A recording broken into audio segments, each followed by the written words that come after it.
Olá, você que está ligado na Rádio Super 91.7 FM, também nas plataformas digitais de O Tempo.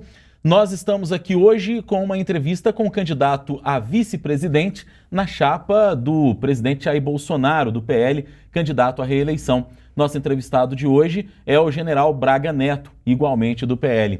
Candidato, olá, muito bem-vindo, prazer recebê-lo aqui. O prazer é meu e eu que agradeço a oportunidade de poder me dirigir aos meus conterrâneos em Minas Gerais. Muita gente, inclusive, candidato, não sabe que o senhor é mineiro, o senhor é de Belo Horizonte. A gente, antes aqui de começar, o senhor estava me contando que você é da região da Floresta. Isso. O vice no Brasil nem sempre aparece nas propagandas oficiais de TV e etc. Sim. Eu queria que o senhor começasse se apresentando. Quem é o general Braga Neto, que hoje é o candidato a vice na chapa do presidente Bolsonaro?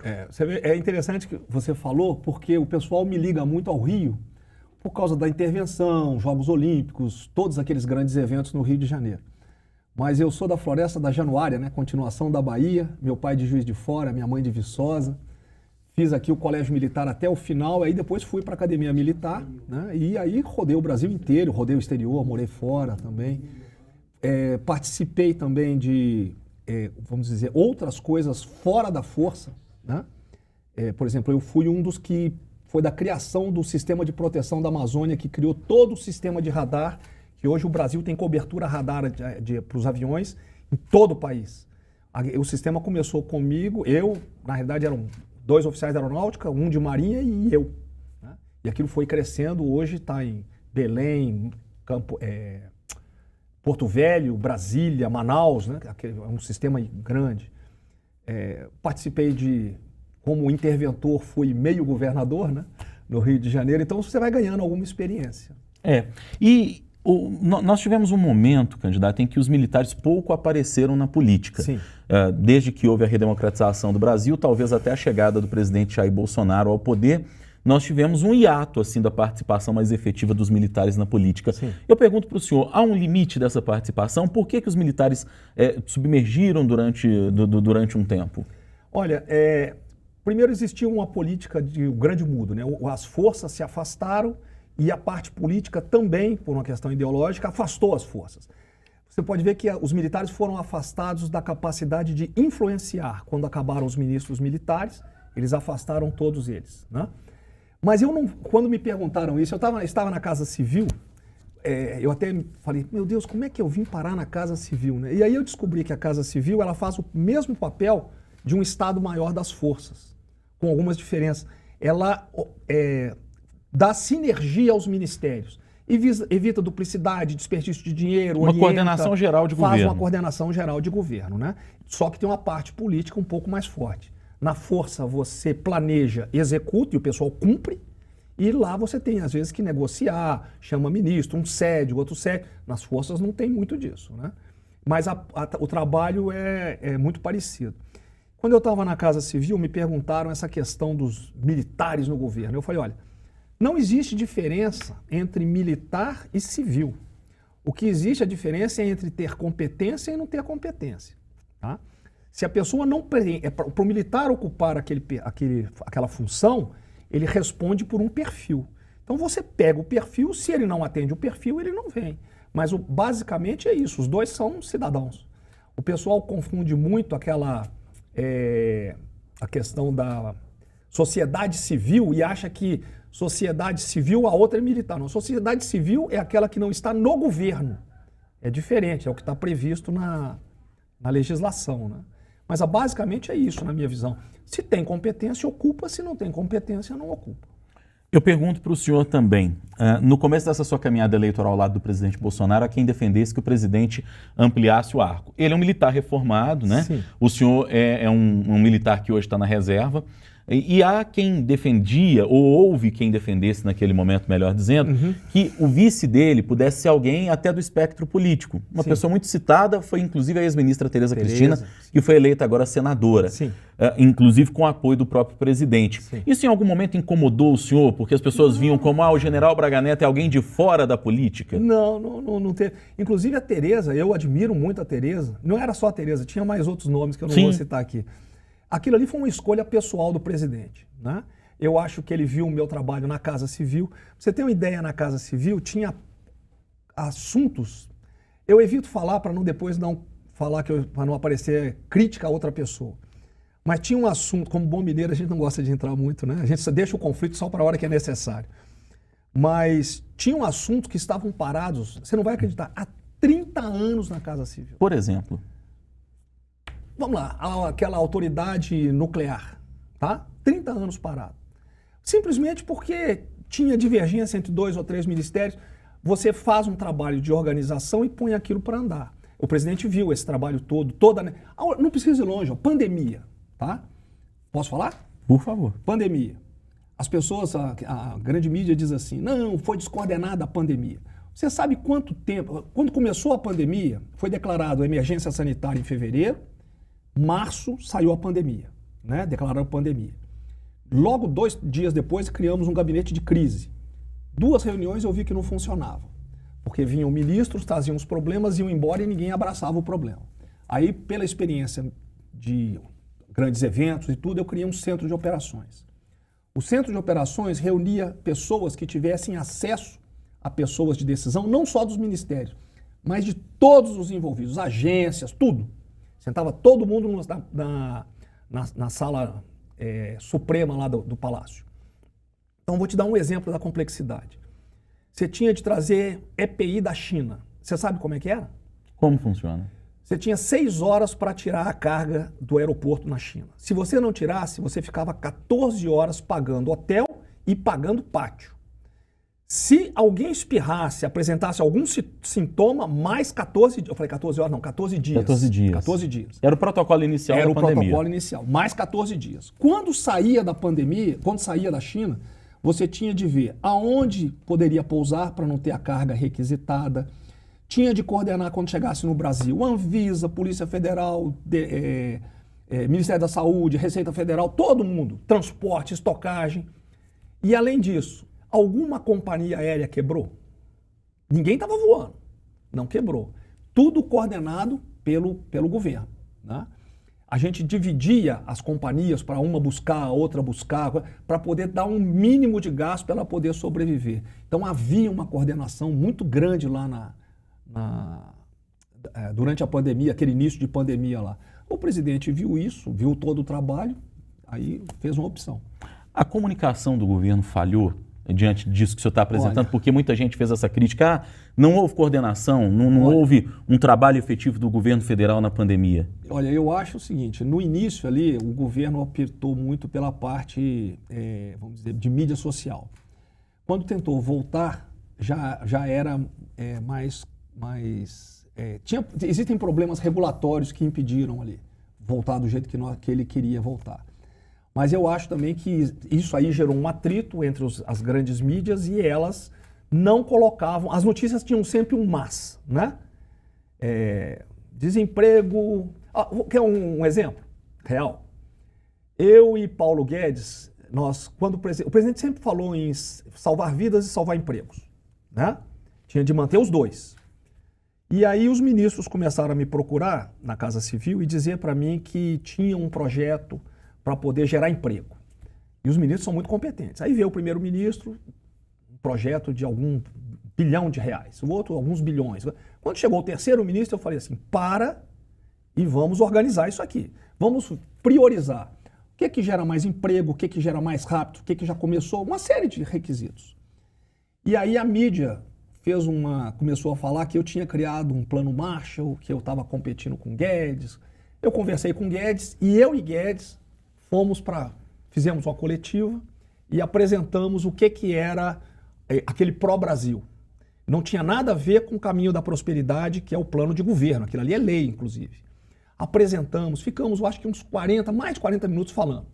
Quando terminou, o Guedes levantou, apertou a minha mão, eu apertei a mão do Guedes e o Guedes falou assim, ô Braga, eles não vão acreditar que nós não estamos brigados. Me dá um abraço. E aí eu abracei o Guedes. Qual foi a manchete no dia seguinte? Nós ficamos 40 minutos falando de algo que geraria emprego, geraria recurso para não deixar quebrar, para o pessoal não ficar com fome. Foi essa fala. A manchete foi: Braga Neto e Guedes não respeitam o distanciamento social e se abraçam sem máscara. Então existia vamos dizer assim, essa busca de uma manchete sensacionalista. E você não conseguia passar as boas notícias. É igualzinho, eu tenho aqui números de Minas Gerais que eu acho que muitos mineiros não sabem. De quanto foi investido em Minas durante a pandemia. A gente vai poder falar, inclusive, a respeito disso no decorrer desse nosso bate-papo, candidato, mas tem algumas outras questões que eu acho que são importantes que a gente possa tocar, para depois falar do nosso terreiro aqui, que é Minas Gerais. O senhor lembrou aqui no começo, o senhor foi interventor federal no Rio de Janeiro, durante o governo Temer, né? E no governo Dilma o senhor trabalhou também na área de segurança presidencial. Não, no governo Dilma eu era o coordenador dos Jogos Olímpicos. Isso, exatamente. Como é que foi isso, candidato? Hoje o senhor é o vice do Bolsonaro, mas o senhor esteve ali durante um governo do PT atuando numa posição estratégica, evidentemente. Ali é o seguinte, as duas funções, na questão do Temer, realmente eu tinha mais contato com o presidente Temer, né? Porque inclusive eu ia prestar contas dos números, da melhoria, porque o Rio estava em ponto de ter desabastecimento, né? E nós resolvemos aquilo. E aquela foi uma escolha dele, né? O nome do senhor na época. Aí eu já não sei. Aquilo ali eu acho que teve mais gente envolvida, né? Porque eu acho, a questão ali é que eu era o comandante militar de área e eles queriam um militar, aí houve uma escolha do meu nome. Era da primeira região militar? Não, eu era o comandante do Comando Militar do Leste. Eu fui comandante da primeira região, que cuida da parte logística. Então eu já fui de tudo, né? Eu já fui de engenheiro, médico até operacional. Eu sou guerreiro de selva, né? Então tenho um viés operacional. Mas no governo da presidente Dilma lá, eu não tinha contato com a presidência, eu gerenciava os jogos. Eu tinha contato muito com a Rio 2016 e com o próprio Exército, tá? E ali foi a questão, não foi só, porque as pessoas acham que aquilo é só segurança, né? Eu cuidei da parte de construções, toda aquela parte de construção, transolímpica, tudo aquilo. De infraestrutura. Negociei de infraestrutura. Depois cuidamos da parte de apoio aos jogos com o pessoal, com atletas, com tudo mais. Pra você ter uma ideia, até os síndicos dos prédios dos atletas na Barra eram militares. Aí depois sim eu assumi a parte de segurança. Bom, eu quero também falar com o senhor em relação à presença das Forças Armadas no governo. Sim. Durante esse primeiro mandato do presidente Bolsonaro, em alguns momentos, inclusive quando o senhor esteve no Ministério da Defesa, as pessoas questionavam o que havia de uma aproximação das Forças Armadas com o governo que ultrapassasse a linha do regime democrático. O senhor viu isso em algum momento? Em nenhum momento. As Forças Armadas em algum momento atuaram como linha auxiliar do presidente da República, como, por exemplo, a oposição acusou? Não, negativo. Por quê? Você veja o seguinte, porque a Força Armada é uma instituição de Estado. Ela está ali fazendo aquilo que está previsto na Constituição. Como o presidente só fala em cumprir dentro das 4 linhas. Mesmo quando o presidente fala o meu exército... Não, mas o meu não é quando ele fala o meu exército, eu falo o meu exército, o exército é seu também. O exército não é só o exército, as Forças Armadas são da nação. Então ele usa um termo que o meu exército é o meu exército brasileiro. E aí as pessoas, vamos dizer, distorcem essa fala como se fosse uma coisa de possessão, né? A posse do... Não existe isso, tá? O Exército ele trabalha, inclusive, nos auxílios todos que precisam. Ele vai desde combate a incêndio, a combate a crimes transfronteiriços e a segurança da pátria como um todo. Proteção da Amazônia Azul, das nossas riquezas no mar, do espaço aéreo. É muito ampla a gama de missões que as forças têm. No 31 de março de 64, nós tivemos um golpe ou uma revolução, na opinião do senhor? Isso eu já falei, nós tivemos uma revolução democrática, porque aquilo partiu do povo. O exército não saiu na frente, as forças não saíram na frente. Tá? Eu brinco muito que se tivesse havido uma ditadura, o pessoal fala em ditadura, nós tivemos um regime forte, porque naquele momento se precisava de um regime forte. Se você olhar a história que as pessoas tentam reescrever, o Roberto Marinho apoiou, os empresários apoiaram, houve a marcha pela família, pela liberdade lá no Rio de Janeiro. Aquilo ali, as forças vieram em apoio à população, não foi um golpe militar. Agora, só que o brasileiro não estuda a história dele, né?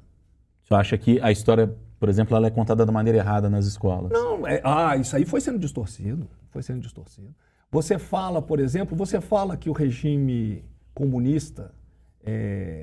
Trotsky, por exemplo, o regime comunista no mundo, ele matou mais de 100 milhões de pessoas. Né? Aqui, o que houve aqui foi uma reação à guerrilha que apareceu. Né? Inicialmente foi somente isso, para não deixar, tanto que se você olhar a fala desse pessoal que se diz de esquerda, Eles dizem que eles queriam implantar uma ditadura do proletariado. Eles é que falavam em ditadura do proletariado. Que é um dos pressupostos do socialismo. Exatamente. Agora, na avaliação do senhor, existe de fato uma ameaça comunista, como o presidente Bolsonaro costuma dizer? Olha, eu não vou entrar nesse mérito, mas vou dizer o seguinte para você. É uma opção de vida. Você veja o entorno, tá? Venezuela. Você já foi ver a entrada dos venezuelanos por Pacaraima? Você sabia que tem família venezuelana que fica tão desesperada que ela desce da Venezuela até Manaus a pé para fugir do regime de Maduro? Você vê a Argentina, né? E a Argentina hoje está no jornal de hoje, eu não sei, eu vi hoje de manhã uma manchete. Argentina 100% de inflação, pessoas procurando... E a Argentina é um país rico. Chile, você busca... Só você digitar Chile, país sem dinheiro. Vai ter notícia da Bloomberg, da CNN. Em 3 meses ele perdeu 30% do valor da moeda dele. Quando você implanta um regime que quer estatizar, o investimento foge. É isso que acontece. Vamos sair um pouquinho agora desse papo mais ideológico e falar agora de algumas propostas. E eu queria começar, candidato, falando do papel dos vices no Brasil. No começo desse nosso bate-papo aqui, eu falava que nem sempre os vices são evidenciados assim, durante a propaganda eleitoral de TV, enfim. Muitas vezes o vice, as pessoas mal conhecem. E acho que o senhor deve compartilhar dessa opinião ou desse posicionamento. Na opinião do senhor, qual que deve ser o papel efetivo de um vice-presidente da República? E eu faço essa pergunta porque nós tivemos, por exemplo, no passado, mais recente, o ex-presidente Michel Temer, que era vice e que estava claramente do lado oposto em determinado momento ao governo da então presidente Dilma. Aqui em Minas Gerais nós temos o exemplo de Itamar Franco no começo dos anos 90, que quando a coisa começou a complicar para o lado do Collor, o Itamar foi para o outro lado e depois assumiu a presidência. O que deve ser esse papel de vice, na opinião do senhor? Eu vou responder isso aí com você com uma colocação. Por que eu estou com o presidente Bolsonaro? Porque os valores nossos são os mesmos. Tá? Eu acho que a família é a base da sociedade. Eu acho que a religião é importante, a liberdade de religião, a liberdade de expressão é importante, né? Família, Deus, a pátria para nós é algo que é inviolável, né? E a liberdade eu já falei antes. Então os valores são os mesmos. Então, na minha visão, o papel do vice, ele tem que estar alinhado com essa postura, os valores têm que ser os mesmos. Então ele está alinhado com a postura do presidente e ele tem que auxiliar o presidente naquilo que for requisitado, naquilo que for solicitado, né? Ele auxilia, vamos dizer, quando chamado para opinar e tudo mais, e cumprir aquilo que está previsto na Constituição do papel do vice-presidente. O atual vice-presidente é general, assim como Meu o senhor, amigo, eleito agora senador pelo estado do Rio Grande do Sul. Qual a diferença que o senhor consegue vislumbrar entre o senhor e a figura do general Mourão? Olha, o Mourão, nós temos a mesma formação, né? A Escola das Agulhas Negras. Formação, somos guerreiros de selva também, nós dois, etc. Servimos juntos, né, com o Mourão. Existe, vamos dizer, as personalidades são diferentes, né? O Mourão é mais expansivo, eu sou mais, vamos dizer assim, mais discreto, né? Talvez por formação, mais discreto. Mas os valores são os mesmos. O Mourão, outro dia, inclusive, nós estávamos no 7 de setembro e um repórter perguntou, estávamos eu e Mourão conversando, e o repórter veio e fez uma pergunta para tentar arrumar um conflito. O Mourão falou, não, me abraçou, falou assim, aqui você está tendo o presente e o futuro. A linha é a mesma. Tá?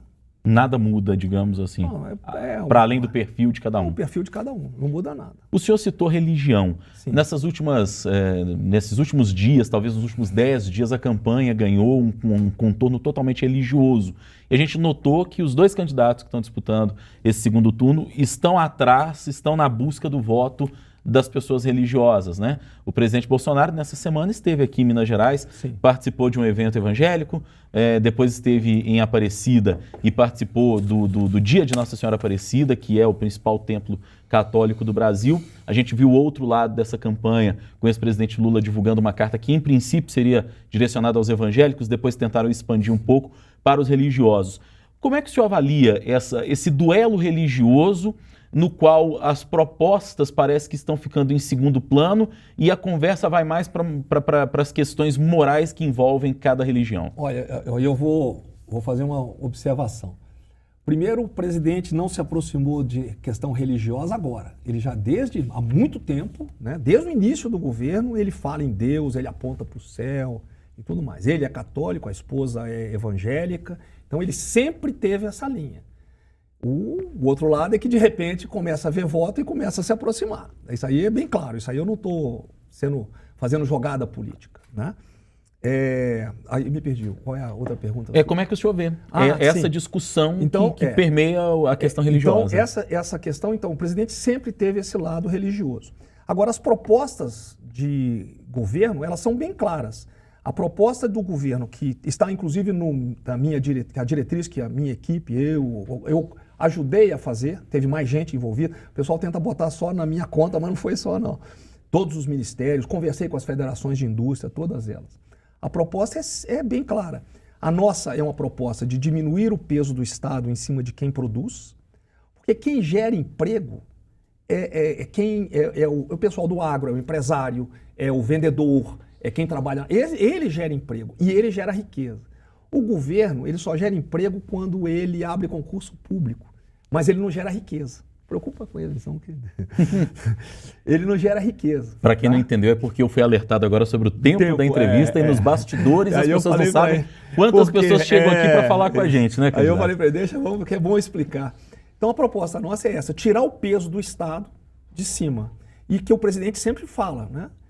Você vê a lei da liberdade econômica, a lei das startups. Eu falo ali em questão de empreendedorismo para os jovens, dar financiamento para o jovem poder empreender. Está tudo escrito na minha diretriz. As pessoas conseguem entender de fato isso quando a gente está falando de propostas que são mais ligadas à área econômica? Quando o senhor fala no empreendedorismo, quando o senhor fala no menor peso do Estado em relação ao cidadão? Eu não vou ler isso aqui não, mas eu quero me lembrar de uma coisa aqui, quer ver? Já perdi a folha. Pode procurar aí sem problema. Não, eu escrevi num verso aqui, mas agora não acho. Você vê só. Você levar propostas para a pessoa poder ser poder materializar a questão. Nós temos hoje uma das menores preços de combustível do mundo.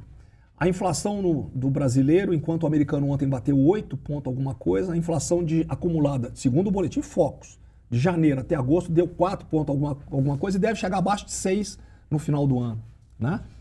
Você levava 144 dias para abrir uma empresa no Brasil. Hoje está levando 23 horas. Mais de 9 mil empresas abertas, né?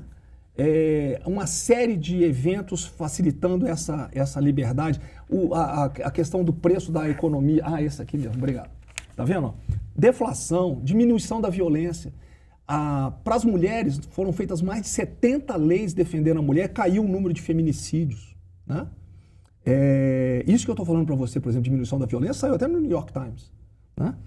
O Brasil hoje é um dos primeiros países do mundo no ranking de vacinação, embora o pessoal diz que foi abandonada a vacinação, o Brasil está lá em cima, no topo da vacinação, né? Auxílio emergencial beneficiou mais de 68 milhões de brasileiros.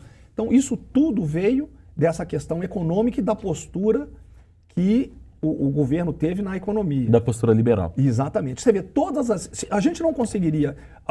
Quando deram o auxílio emergencial e depois o Auxílio Brasil, falaram que o déficit público ia estourar. O déficit público diminuiu. Todas as estatais deram lucro. Todas as estatais deram lucro. O pessoal que é do Correios vai pagar o rombo do Postales, quem era do Postales, se não me falha a memória, por 16 anos. Da Petros por 25 anos, por causa dos desvios que ocorreram. E isso o povo sente na pele, porque com essa questão aumenta a inflação e aumenta o preço de tudo. Agora, as pessoas têm que lembrar que com guerra, pandemia, crise argentina, crise hídrica, o Brasil conseguiu todos esses avanços. Há algumas declarações do presidente, como essas que estão sendo inclusive amplamente utilizadas agora pelo opositor dele, o ex-presidente Lula, durante a pandemia, como o eu não sou coveiro, aquela coisa da imitação das pessoas no momento ali da falta de ar da Covid. O senhor acha que essas declarações em algum momento prejudicaram um pouco a compreensão disso que o senhor está falando? Olha, o que acontece ali? O presidente pode até às vezes falar alguma coisa de uma maneira mais rude, tá? E essas declarações que estão sendo apresentadas, muitas vezes elas são tiradas de um contexto. O cara pega uma frase isolada e joga ali naquela frase isolada. Mas o presidente, de qualquer modo que você pensar no tocante à pandemia, quem comprou a vacina para todos os estados, não falta vacina, né? Quem comprou para tudo, não teve um estado que comprou, o governo federal comprou todos. Vou falar o seguinte, ó, o pessoal fala que nós atrasamos compra de vacina. Nós começamos a comprar vacina em junho de 20, não existia vacina no mundo. E o governo tinha de se comprometer a dar 2 bilhões de dólares para entrar na pesquisa e depois mais 2 bilhões de dólares, né, para poder participar da vacina. Primeiro, nós tivemos que achar uma maneira legal de fazer isso, porque se desse, podia dar 2 bilhões e a vacina não aparecer e você perderia. E quem é que botaria o CPF ali para assinar? Então foi trazido TCU, CGU, AGU, todos os órgãos de governo, para nós acharmos um meio legal de fazer isso. Você imagina o trabalho que dá, porque o técnico que vai assinar, ele tem receio de responder lá na frente. Primeira pessoa vacinada no mundo em dezembro, 9 ou 8 de dezembro. Primeira pessoa vacinada no Brasil início de janeiro, 16, 15 de janeiro, não me lembro a data exata. Em agosto nós já tínhamos ultrapassado os Estados Unidos em número de pessoas vacinadas. Quer dizer, a gestão foi muito boa, né? O problema é a narrativa. A retórica, talvez. A narrativa. Eu queria falar agora do nosso terreiro aqui de Minas Gerais. O governador Romeu Zema, que agora efetivamente no segundo turno está prestando um apoio a vocês, foi escalado como coordenador da campanha do presidente Bolsonaro. Nós solicitamos a ele, né? Ele se ofereceu e nós solicitamos. É até bom você contar esse bastidor para nós aqui. O Zema veio conversar com o presidente, coisa e tal, e nós, como tem muita gente, precisa de uma pessoa que tenha um status de liderança que o governador tem, para que ele possa coordenar isso aí, porque senão nós começamos a dar cabeçada, né? Pois é, e aí, dentro disso, dentro dessa coordenação que vai praticar o governador Romeu Zema, eu vi também uma declaração do senhor, que é mineiro, que me chamou a atenção, de que era preciso virar votos fora da bolha, inclusive em Minas, porque Minas geralmente tem um papel estratégico na eleição, por ser o segundo maior colégio eleitoral. Existe efetivamente uma dificuldade da campanha de vocês, e eu até pergunto em relação a outra campanha também, de falar para fora da bolha? É muita coisa de pregar para convertido? É exatamente isso. A palavra para mim não seria dificuldade, existe uma acomodação. Porque é muito simples eu entrar numa rede social e ficar passando as mensagens para as mesmas pessoas. Eu acho que nesse ponto, os nossos apoiadores, eles têm que ir nas pessoas que não têm as informações que nós, feito algumas dessas que eu passei aqui, particularmente no tocante a Minas, aquelas que interessam as regiões, porque Minas é muito grande, né? A realidade do norte não é a do sul, não é da zona da mata, são diferentes. Eu posso te dar um exemplo aqui de coisas boas para Minas? Antes de vir para cá, eu falei com o ministro da Minas e Energia. Ele resolveu um problema que Minas tinha da questão do lítio, que dificultava a exportação. Isso vai gerar bilhões de investimentos para Minas, quer dizer, melhora a vida da população. Questão da cota 762 de Furnas, está garantida, estava todo mundo estressado. Não só garantida, como também serão investidos bilhões na recuperação das bacias, tanto de Furnas como do Vale do Jequitinhonha. Estradas de Minas, que eu sei que são complicadas, 381, 262, tem outras aí que agora eu não me lembro. Né? A 367, 367 que é um problema histórico no Vale de Jequitinhonha por causa do asfaltamento lá de um trecho de 80 quilômetros. Já começou a 367, a empresa tinha dado problema em licitações, e isso vem lá de trás. O Exército já está na área e já deve entregar alguma coisa até antes do final do ano. Mas você vê, 381, já foram entregues 60 quilômetros e até dezembro deverá ser duplicado 160 quilômetros. 262, está assegurada a duplicação da 262, né? Linha do metrô de Belo Horizonte, metrô de Belo Horizonte, não foi feito metrô aqui, foi feito metrô em Caracas. Leilão do metrô agora em dezembro, já está marcado o leilão do metrô. Então, várias ações foram feitas, estão sendo feitas para Minas Gerais, e não é por causa da eleição não, já estava planejado antes da eleição. E o senhor acha que, mostrando isso, é possível falar fora dessa bolha aqui? Eu acho que tem... talvez incomode o senhor? Eu acho que é muito importante também mostrar para as pessoas que o que esse governo ele tem falado, ele tem entregue, né? Você tem estradas que foram feitas antes. Tinha um oficial de engenharia que ele chamava aquilo que você começava e não terminava, na parte de engenharia, de monumento à incompetência, né? Então você tem vários monumentos que foram inaugurados simplesmente por questões e não foram entregues. O presidente da Associação Mineira de Municípios me falou de 2 túneis, que agora eu não vou falar porque tem um termo meio pejorativo, né? Que não foram entregues e que vão ser entregues agora, eu acho que esse mês ou no início do mês que vem, que estavam parados há mais de 10 anos os túneis. Então uma série de coisas vão sendo entregues. Enquanto tem outras, o outro lado faz promessas, falam muito bem, fazem promessas que não podem ser cumpridas. O senhor falou no metrô de Belo Horizonte, o senhor sabe que o cidadão, e a gente na rádio em especial, no dia a dia, eu estou sempre no estúdio da rádio aqui, é o assunto que mais mobiliza o nosso público. É o transporte coletivo e em especial o metrô. Essa é uma promessa de muitos anos. O senhor garante efetivamente que o metrô dessa vez vai sair do papel? Porque o que a gente ouve das pessoas, eu falo pela experiência no contato com o nosso público, é de que as pessoas são incrédulas e que só vão acreditar quando verem, por exemplo, que a obra está pronta. Dá para garantir? Então eu vou te dar um exemplo real, tá? Mudou-se a filosofia de concessão, cessão e tudo mais.